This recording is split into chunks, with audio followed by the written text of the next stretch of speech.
Hi everyone, welcome back to my channel. Today I'm going to be doing a very special review, and I'm going to be calling this a midway through the series review. And I will of course be doing this review for Gideon of the Ninth and Harrow of the Ninth, which are two books in the Locked Tomb series. The Locked Tomb series is a 4-book series with the first 2 books out, and the third one, Nona the Ninth, which will be coming out later this year in 2022. I've read the first 2 books, the ones that are currently out, and I thought it would be kind of fun to discuss this series so far, how I'm liking it so far, and just kind of discuss this series. Before we get into spoilery stuff, I'm going to summarize this book. So the first book in the Locked Tomb series, Gideon of the Ninth, follows a young woman named Gideon, who at the beginning of the book is imprisoned on this planet where she grew up, which is the Ninth House. She has an arch rival nemesis named Harrow, and Harrow is the one kind of in charge of this planet, and has kind of taken on the duties because her parents have kind of been doing other things. Gideon has always been trying to escape, but she has like this big plan where she's going to escape and join this big army who are in space like fighting this war that's going on. But Harrow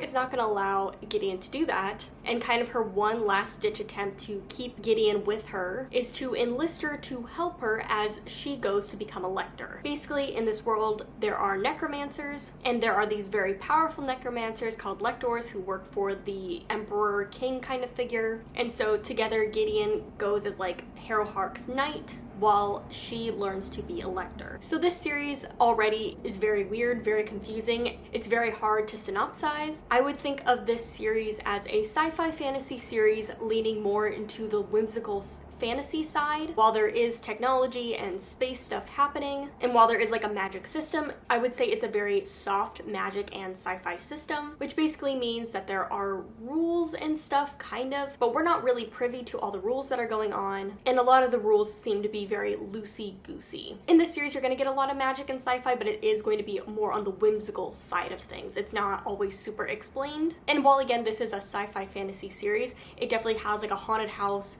gothic, more leaning fantasy atmosphere, setting, plot. And the other thing I would say about this series is that necromancy is a big part of it, so if you're at all squeamish to body horror, gore, violence, blood, bone, any of that kind of stuff, body possession, this is probably not going to be the series for you. And I would say this series really focuses in on its characters. It's really character driven, character focused, and these characters are pretty flawed. They make mistakes. They're pretty selfish in a lot of ways. They're doing things to their own ends versus doing things for like a noble cause. So while the characters, especially Gideon, might seem very noble or feel very noble, they're noble to themselves, if that makes sense. And the other big thing that I've seen as a turnoff for readers is the writing style. I will admit the first book, Gideon of the Ninth, took me a while to get into. I don't think it was writing style. I think it was more just I was confused and couldn't find my footing. But the writing style is very distinctive. I wouldn't say it's purpley. It's not super dense necessarily, but it is very particular. So if you're somebody that likes to read a book where the writing kind of falls into the background of the text, where it's not super noticeable, then this probably also isn't the book for you. To me, this hit just the right notes. I like when writing is simple and kind of falls into the background, but I also really like prose that is fun, that does really weird and interesting things, but also doesn't take itself too seriously. So this book really worked for me in that it had some of that purple prosy-ness, but it had like the characters undercutting it with their sarcasm and dialogue and wit. And again, it just didn't feel overly poetic. But again, that's like to each their own kind of thing. So if you read the first book or the first couple chapters and you don't like it, probably chances are you won't like it. So my personal thoughts on this book series, I thoroughly enjoyed them. Both books are very different from each other, which is kind of wild. Both books in themselves, plot-wise, are very wild. They're very interesting. The first book is mainly focused on Gideon and her journey, as I explained. The second book is more focused on Harrow and her thing. And Harrow's book is its own beast because Harrow thinks she's going crazy. It's a non-linear timeline. Things are happening all over the place and you're kind of trying to piece it together. I personally loved that puzzle. For me, it was a really fun read. That's what I enjoy, but I can understand why someone might not enjoy that. So yes, very weird books, very particular books. Again, I enjoyed them, so I know there's readers out there who would enjoy them as well, but I can also see why they're not for everybody because they are very particular in what they're doing and how they're doing it. I think I gave the first book 4 stars. stars, and I gave the second book like 4.54 stars again. I do find myself wanting like a little bit more explanation, a little bit more understanding about how the world is working, but overall, I just kind of coast through the series on vibes alone, and it really works for me because I love the characters, I really care about the characters and how their story goes, and the atmosphere, the writing, the plot is just so all over the place that kind of just absorbing it and letting it unfold is really enjoyable. And this is weirdly a book series I don't really have any expectation for because the first two books that we have seen have been so cuckoo banana crazy and so different from each other, and the ending of this book kind of leads me to believe that the third book is going to be cuckoo banana crazy and super different from the other two books in the series, which for me is really enjoyable because it feels like the book is moving somewhere. We're not just facing the same villains, the same plot points over and over again. It's really evolving and changing, but it does make you feel very unstable, like you're on unstable ground, and that every book is the first book in the series because you're trying to figure out, again, what's going on as the plot is evolving. So my review of the series halfway through, it's very intriguing. I really love it. I really deeply care for these characters, and so I really want to see what happens to them. And so far, I've just really been enjoying the ride of this story. These books make me think, they make me engage as a reader, but I still find them really, really enjoyable and fascinating. So let's get into spoilers. These books are weird. We know this already. The first book was a little bit difficult to get into, like I said, because I was trying to figure out what in the world was going on, trying to remember the 9 houses and figure out what characters belong to each houses, what those houses represent. And we kind of get snippets about the houses, but to be honest, I never felt super, and I still don't feel super stable with the houses and like what they mean, what they represent. I know like we probably won't even visit all the 9 houses and get to see them. I kind of wish we would because I kind of want to know their personalities a little bit more and kind of see like how they fit into this empire, how they fit into this world. Because that again is another thing I don't really understand. I don't really understand how this empire works, how the king rules, what is going on. It's a really weird book in how we're introduced to things because like slowly the big picture, especially in the second book, is opening up to us, but it's done in such a weird way. So from my understanding, what has happened so far in the series is that in the first book, Gideon and Harrow go to become a lector. They figure out that the secret to lectorhood is combining the souls or absorbing the soul of your cavalier, and through that process, like that soul gives you ultimate power, which is really interesting because obviously Harrow is such a powerful person in it of herself because of all the sacrificed souls. I don't know, is there a reason why the 200 souls given to Harrow for her birth are different or less important than the lector process? I think we get a little bit of explanation for that, but again, I'm not sure. The magic system, the magic is not, again, super explained, which for the most part I am really okay with. But anyway, there is a dire circumstance where they're fighting this beast they can't beat. Harrow had no intention of becoming a lector and giving up Gideon, even though it's like her greatest wish on earth.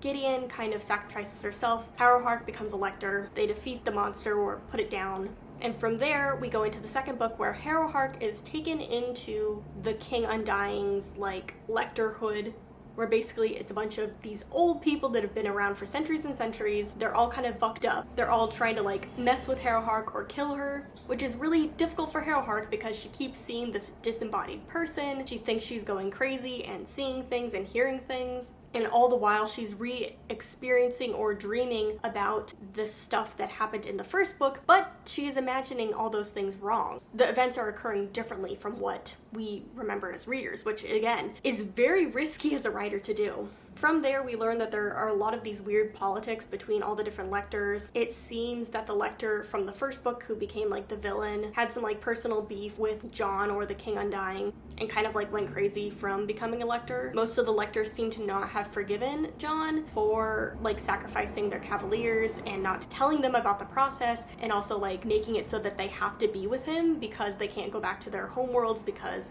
especially Harrow can't go back to her homeworld, which she really desperately wants to do, because then these things would come after them and kill them. And here's where it gets weird and complicated. So there is an empire that they're fighting against. It seems to be very like Christian, who's against them and their satanicness. So this space empire has this war that they are going against with this other empire who wants to defeat them because they see them as like satanic and awful. The Lectors and Jon the King Undying are not super concerned about this. It's not their biggest issue, because their biggest issue is that when the King Undying made himself the King Undying, he didn't actually kill his cavalier. He did something else with that body or with that person. He figured out how to gain his powers a different way. He stopped the world or the universe from exploding, compounding on itself, I think. Again, I'm very confused. So in doing all that stuff, when he came into power, basically he formed like this energy mass that specifically go after Lectors because they can sense their power. They need to absorb this kind of power,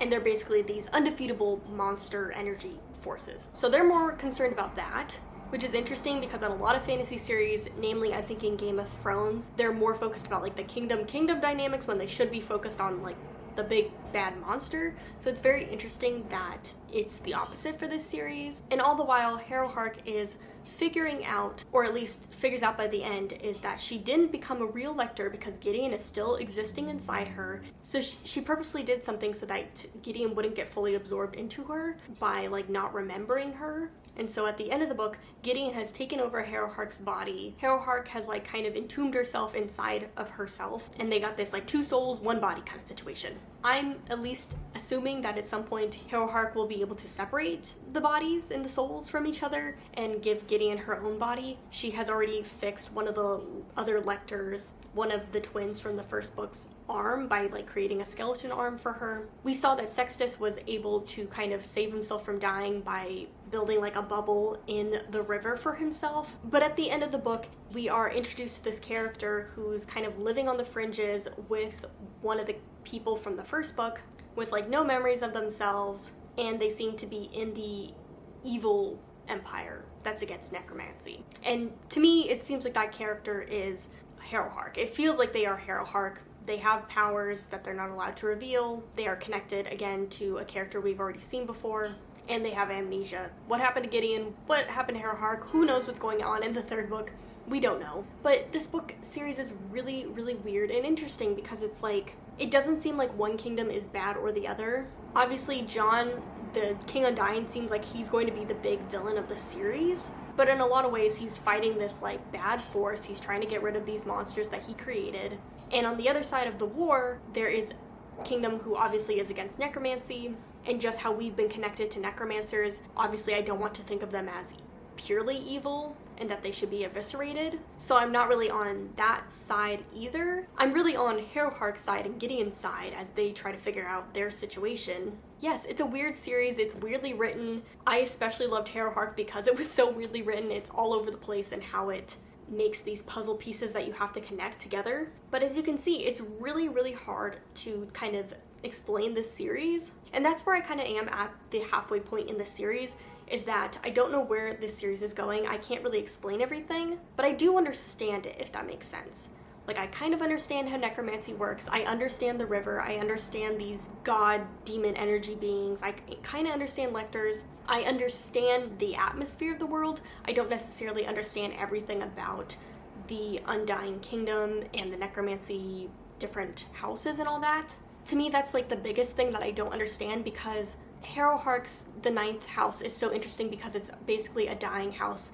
It's dying out. There's nobody there. They don't have great necromancers. And it seems like there's hints of this in the other 9 houses, but because we never really see the 9 houses, we can never really conclude that. I'm assuming that the kingdoms are flourishing and wonderful, and that maybe necromancy itself is just dying out a little bit. But I want to know if like everybody is like Harrowhark, keeping this secret of their kingdom, where actually this kingdom itself is just dying out, and like why that is. But I don't think we're gonna get answers to that, because I think we're gonna be in this weird disembodied person again who doesn't know what's going on, which is it's so risky to do every single book, to start with a person who has no idea what's going on and kind of slowly reveal the pieces and puzzles of the world. To me, it's fun. It's a fun way to read, and I think that the author is pretty good about immersing us in that kind of situation. But again, from like an overall overarching plot point thing. It is a little bit difficult to kind of piece everything together. But I don't know, like, this series is so weird, but I love it,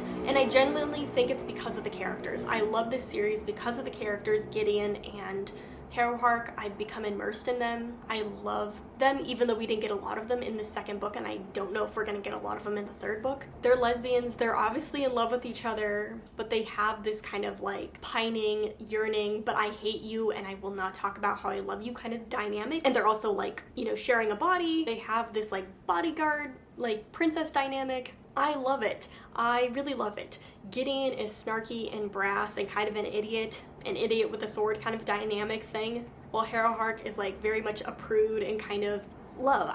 What is that feeling? What is emotions? I don't talk about those, while also like bawling her eyes out. Like, she's just such an interesting character. I just love bitchy female characters that are just very emotionally constipated. So like, I love her so much. I love their like bodyguard princess, yearning, pining, we can't be a thing, but we're obviously a thing dynamic. It's weird, but I love it. And like, is this series gonna end up happily? Who knows? Who knows what's going on? I think that's what makes this series so exciting to me so far, is because I have no idea how this series is gonna turn out, what's going to happen. I don't even know how the way that I'm gonna have to read the next book to understand it, basically. But it's so engaging and so different, so fresh. So I'm really, really hoping that this series keeps doing what it's doing. I'm really worried because I have read other series that, you know, start off like this, where there's weird twists and turns, where you don't know how things are going to end up, where there's these dark mysteries promised to you, and then those secrets are revealed and it's not really that interesting,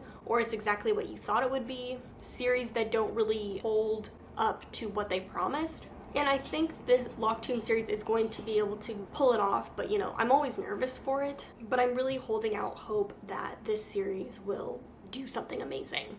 Because so far it has been amazing. It's been weird, but it's been amazing. But I don't know if I have a lot more to say about that. This series is weird and hazy. I have a loose grasp of things, but the characters are really holding me through the series. I want to know what happens to them, and I hope they're okay, kind of a thing. But this series is so weird because it's so many like odd fitting parts put together, if that makes sense. The atmosphere is so weird, the setting is so weird, the plot is so weird and specific, and on top of that you have these two characters that are so particular and have such a particular dynamic. And so like, having only one of those things would be like refreshing enough, would be different enough to make this series.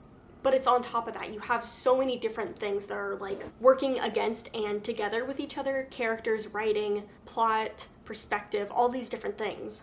Oh my god, that perspective reveal at the end when we realize that it's Gideon telling Harrow story through her mind because she's been there the whole time. Chef kiss. Really excellently done. I really enjoyed that. But yeah, this series is weird. We know that. It's confusing. It might not make sense by the end of the series. We might not have all the answers, but I'm okay with that. I'm okay just enjoying the ride of this series, enjoying the characters, knowing what happens to them. And I have no idea where this is going, but I'm excited for the third and the fourth book. But that is my review of the Gideon of the 9th series so far. That's kind of how I'm feeling. Confused, but entertained. If you've read this series, I would love to know your thoughts in the comments down below, how you're feeling about this series so far. Is it a series you're going to continue, or is it one you're planning on dropping because it's not working for you? Why is it not working for you? I would love to know, but I hope that this was entertaining in some capacity. But thank you so much for watching. I'll see you guys later, and happy reading.